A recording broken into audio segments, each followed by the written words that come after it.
The new king of super shoes. That's what they've said about this shoe. Let's find out whether it's any good. The Mizuno Wave Rebellion Pro. Now, I have been super excited about this shoe, having spoken to Ross Braden, one of the professional athletes. So the Mizuno Wave Rebellion Pro is Mizuno's latest super shoe. They've deemed it the new king of super shoes. So sit back, relax, and let's find out whether this shoe lives up to their claims. So guys, the Mizuno Wave Rebellion Pro is added to the list of carbon-plated shoes with very long, complicated names. So let's talk a little bit more about the shoe, some facts and figures. The shoe is set for release on the 19th of February 2023. It comes in at a stack height of 39mm in the heel and 33mm in the forefoot, so an overall drop of 6mm. A UK size 8 or a UK men's size 8 weighs 223 grams, and the price is going to be £210 or $250. So yeah, the new king of super shoes. Let's delve in to more about the upper. So guys, maybe the first thing you're drawn to when you look at this shoe is the colorway. So this is called the Kakizomi colorway, which is named after a traditional Japanese ceremony where New Year's resolutions are written down in calligraphy. So this calligraphy is designed to show intent and initiative when it comes to their kind of setting their New Year's resolutions. I think they've really nailed it with the colorway. It's a nice, wacky kind of out there. It's not your standard colorways that they've done in the past. And actually, if you pay attention and sit there properly looking at the shoe, you can find the writing that goes around the upper that is the Japanese kind of translation of PB, or personal best. So yeah, I think that's a really small detail, but really cool nonetheless. But anyway, let's move on to the upper in terms of like its materials. So Mizuno have reduced the stitching on this upper. They've reduced the amount of material and mesh. This is to create a seamless fit, and overall They've really tried to go lightweight here. I can really tell that's kind of been their main focus with the shoe. The upper mesh is only used on the Mizuno Wave Rebellion Pro. You're not going to find this mesh on any of their Wave Inspire, Wave Rider versions. It's a super lightweight mesh. The tongue is non-gusseted, so there's no kind of uncomfy bits of the shoe. You can really get a proper nice lockdown with the extra kind of racer loop holes, runner's knot holes as well. And the laces are super lightweight as well. They are maybe slightly on the slippery side, but again, if you have any problems with laces, you can always swap them out. But overall, yeah, the upper is super lightweight, super breathable, and you can see they've really worked hard on trying to nail this upper. Overall, I'm pretty impressed. So moving on to the midsole, this bit here. So we'll start off with the plate. It's called the Mizuno Wave Plate, which is a carbon reinforced nylon plate, 30% carbon and 70% nylon. So their focus on this, again, has been to be super lightweight. That's why they've gone with nylon over carbon. It's more lightweight than carbon. So it's designed to create a rocking motion to propel the individual forward onto the forefoot and reduce heel contact time. So this is essentially designed as a shoe for either a forefoot runner or a heel striker that's trying to promote or transition to more of a forefoot kind of strike. So I would say that if you're a forefoot striker, you're going to find the shoe super comfortable, and maybe if you're a heel striker, maybe it's time to start maybe transitioning forward if you're looking to try this shoe. That's not necessarily saying that heel striking is bad for you, but this shoe is definitely designed for the forefoot striker or midfoot striker trying to transition forward. There's lots of support on the medial wall of the shoe. So the medial side is the inside, so the side kind of closest to the inside of your legs. So they've tried to create lots of support here to kind of prevent you from kind of going over on your ankle, something that's definitely useful for me with these glass ankles that I've got. The foam itself is the Mizuno Energy Light, which it provides 22% more energy return than previous iterations and is 28% lighter. So this uses also the Smooth Speed Assist, which is the cutout area here, which is designed to reduce heel striking, which means even more cushioning underfoot when fatigued. So what they mean by this is that it's designed so that you're not meant to land here, but when you get tired and you don't land at the forefoot anymore and you start landing on this midfoot area, look how much cushioning is in that midfoot area. So when you get tired and you start landing here, look how much wedge is going to be there to protect your feet, protect those muscles, and kind of keep propelling you forward.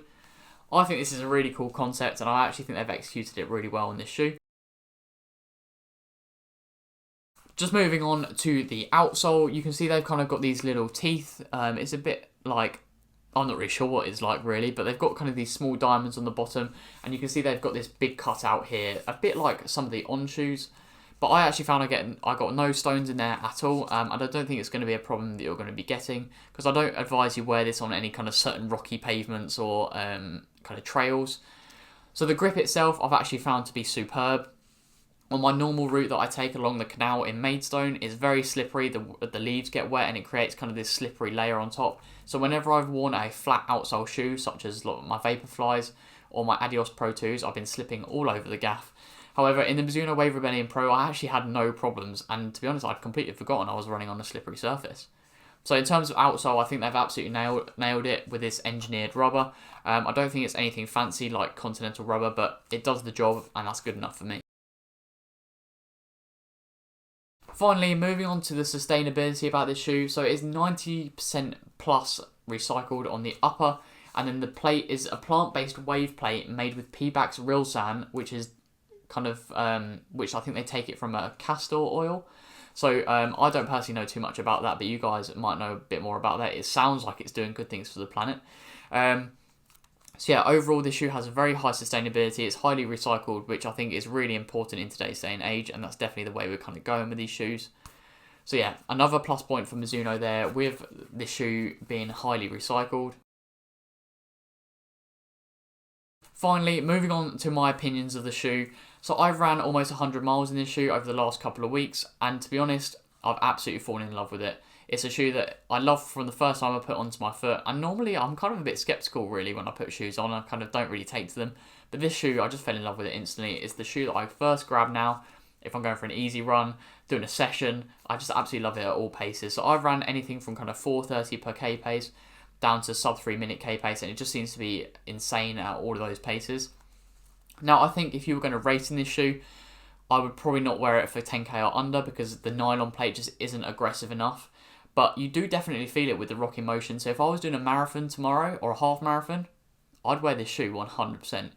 And I'm actually, I don't know, I'm actually pretty annoyed, if that makes sense, like how good it was. I was not expecting it at all. It really caught me off guard. And for someone who's always been a bit skeptical about any brand that wasn't kind of Nike or Adidas, it's really taken me back. So yeah, so if I was doing a marathon tomorrow, I would 100% wear the Mizuno Wave Rebellion Pro. I found it just really fitted my stride pattern really well. It was just effortless kind of gliding along the floor in any paces really. But the plate isn't super aggressive, which I think is ideal for the longer distances really. You don't want that super aggressive plate that's going to tire your calves, tire your legs out. So yeah, long distances, it was absolutely superb. And even on kind of like a 5-mile run, I really enjoyed it as well.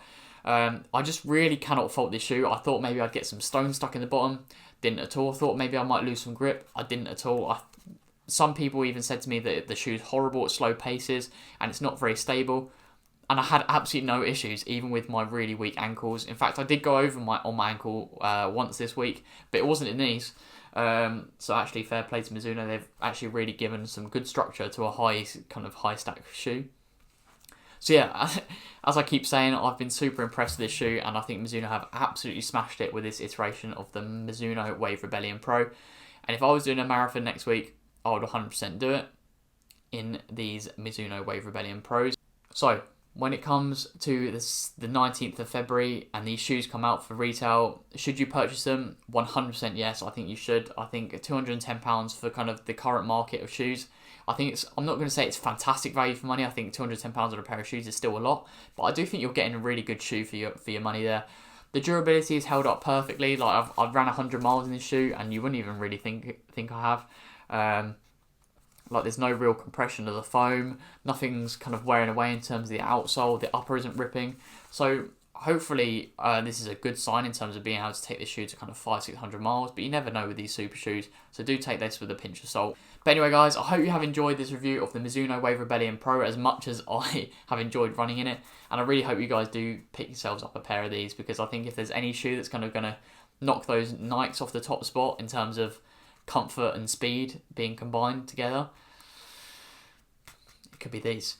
Anyway, guys, I hope you have enjoyed this video. Please like, subscribe, share with your running buddies. It's free for you, and it means a lot to me. And yeah, if it's easy, then what's the point? Running in this certainly feels easy, though. Catch you in the next one.